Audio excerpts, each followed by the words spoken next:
Thanks, James, for agreeing to just have a chat with us today on the day of our launch of Mad in Ireland, an affiliate of Mad in America, set up to try and balance some of the media that's available in the Irish media around mental health care. And I suppose the reason we're coming together for a brief chat is that you're part of a big project down in West Cork, 49 North Street, which was showcased on Mad in America last year, which showed how mental health day services can and do provide what people in the community actually want.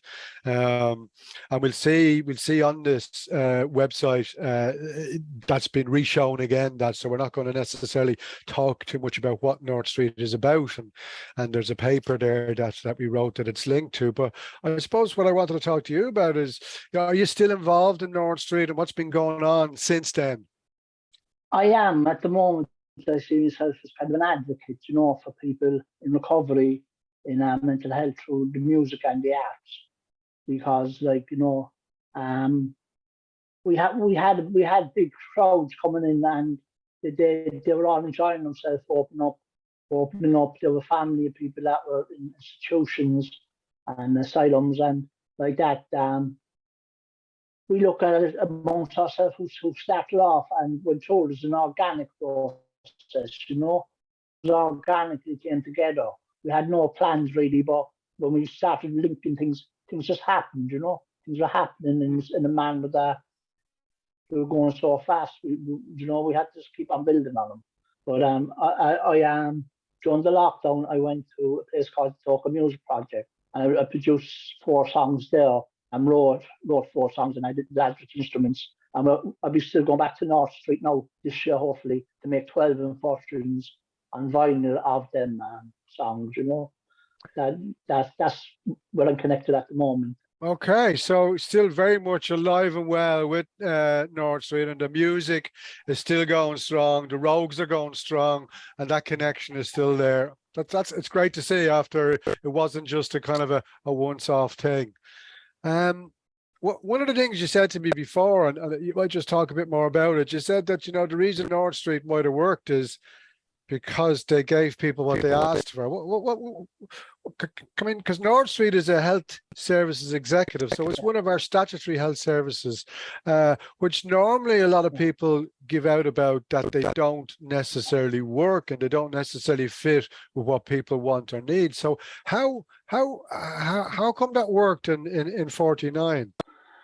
It was like an open space, It was like a space that people who had an idea of music or art, it could be, users of the services. I don't like the expression service users, but people who use the services, and they could facilitate art classes, or they could facilitate music classes.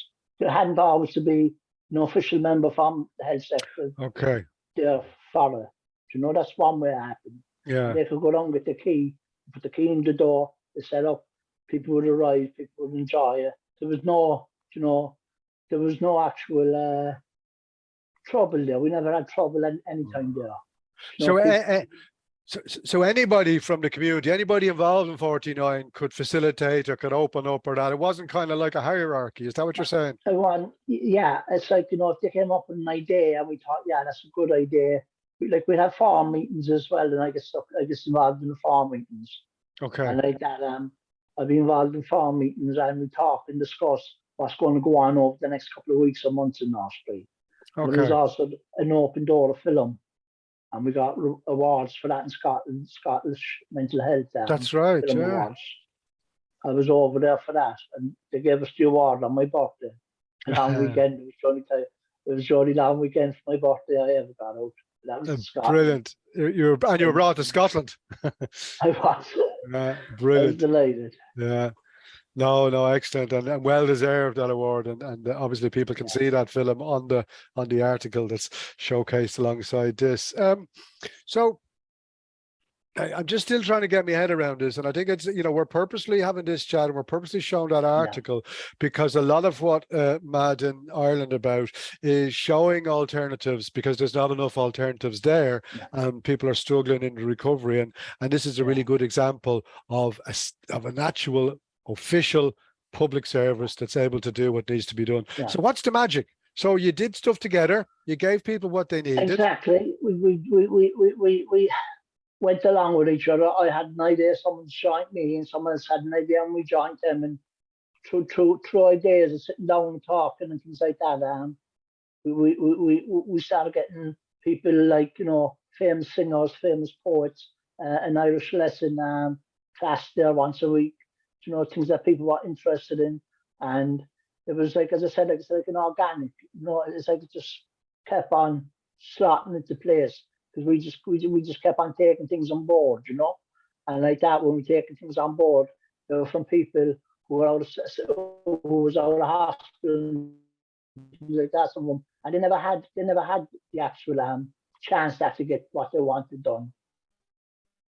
So they hadn't had the chance to, and I was with myself in the music. That's something that kind of happened with me, and I took it on in a big way with the Cladder Rogues, Yeah. I took it on, and like, when that was formed out of Cork Simon, that band was formed out of Simon, where Kevin came up 2 or 3 times a week. We practice.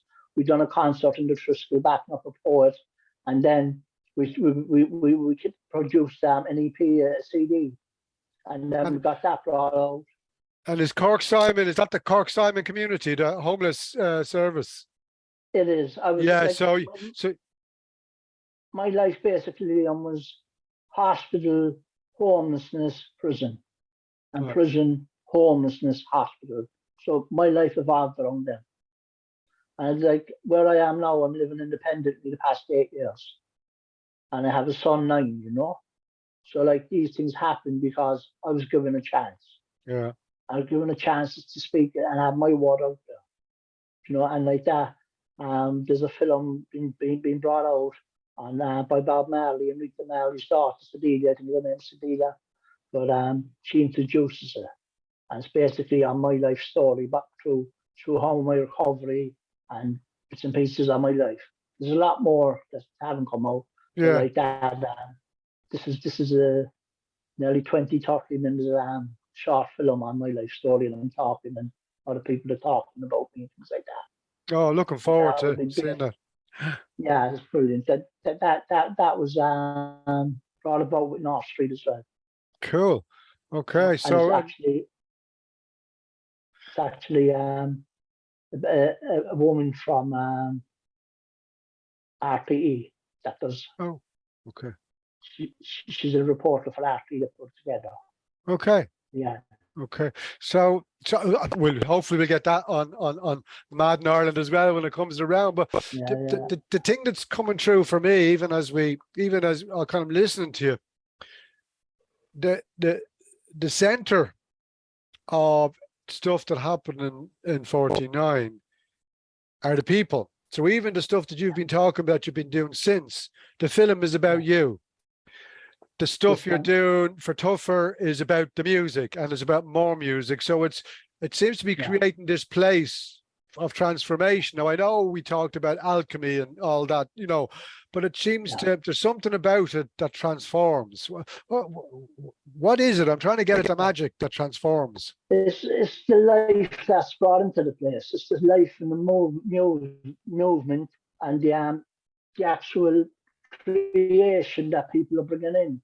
What they've like, when I was doing Hard Time, I had songs in my head, going around and around, and that's what saw me through the institutions. Okay. And when I came out and I was given a pen and paper and I was told to write down a song, then these naturally this thing flowed out of my brain. Yeah. And they're not bad songs. People like to listen to them and that. And as I said, it was Simon there when Kevin came in, and that got my mind active because I always wanted to get into music. Okay. I always wanted a chance to get a break, and that's what I was given the break. But I wanted, if it was easy, that was going back to 2007, Mm-hmm. And Cladder Rogues are in action since then. Yeah. Yeah, brilliant. So there's a beacon, there's a way that the health services could work, you know, and it's, you know, it's alternative, but it works in normal kind of healthcare providers. One of the things that Mad in Ireland is about is to actually help bring about good stuff like that. Yeah. Good stuff that we don't hear about in mainstream media, for example, because they tend to stick to the same thing, and often the stuff that doesn't do what's happened for you and lots of other people in 49. So if you were, you know, that's why we set it up, and but if you were to give advice to us in Mad in Ireland in what we should be trying to show to Ireland and to the world, and what service should be trying to do, what would it be? It would be, as I said to Kevin and Declan, the nurses involved, ask the people what do they want. The people, you know, they're very good, like they're very qualified specialists in their field, yeah. And to say to them, like, ask these people in the asylum, the hospital, what would they like if they got out of hospital? What would they want? What would their dream be like? What would be on the top of their mind if they would like to get?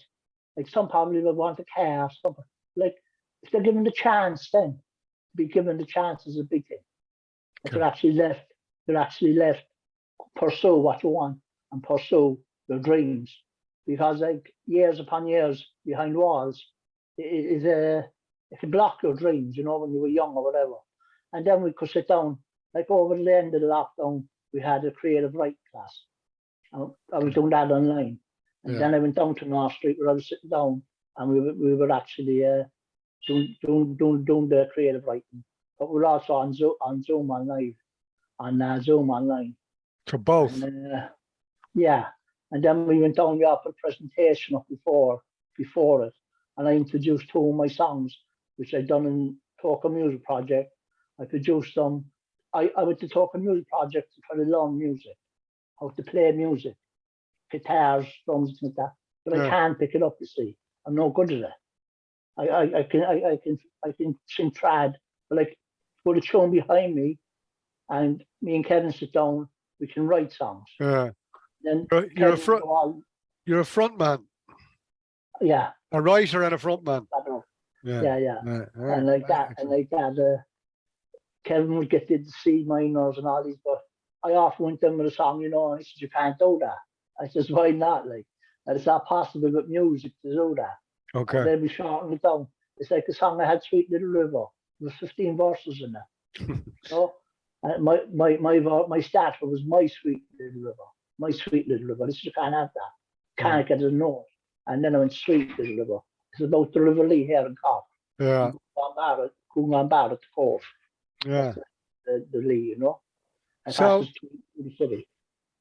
So you were given a chance, and music was your salvation, and 49 helped as part of that journey. And they were employed staff who went with your dream, and now you're living that, and you're on your onward journey. So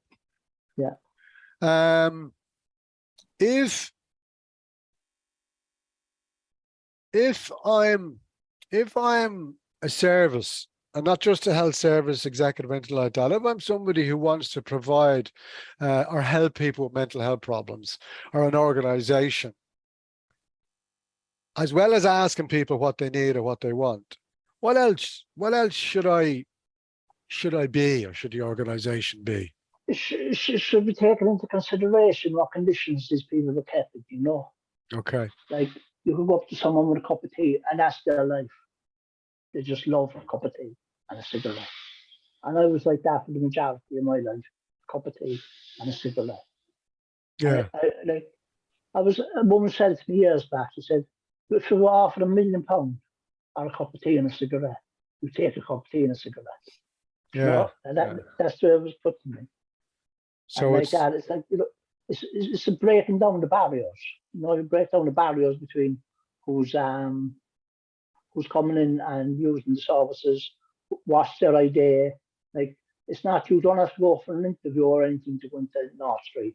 You can come in, and like, people past them are having music sessions at the front. They're nearly standing outside the door. It could be tourists, and they're Yeah. actually they're nearly coming in park with the actual North Street goings on. Okay, so it's not separated from the community. No, it's not. Okay, cool. There is a program for the week's events that go up, and they go up online too. Sometimes it come up online, but there are the events then for the week, and nearly every day has at least 2 or 3 hours operational in there. Okay. Then once a month we'd have a big open door where a lot of people will come in and join in, and we have great members of the community then that would play instruments and good with the instruments, and we'd all sing along. Okay. So for you, well, I think you really answered that, really. But I suppose if you were to imagine, like the big imagine, if life, and not only for people in the institution, people with mental health problems generally, if you were to imagine what would change with the existing system into the new system that would completely change the possibility for people to achieve their dreams and wellness, what would it be?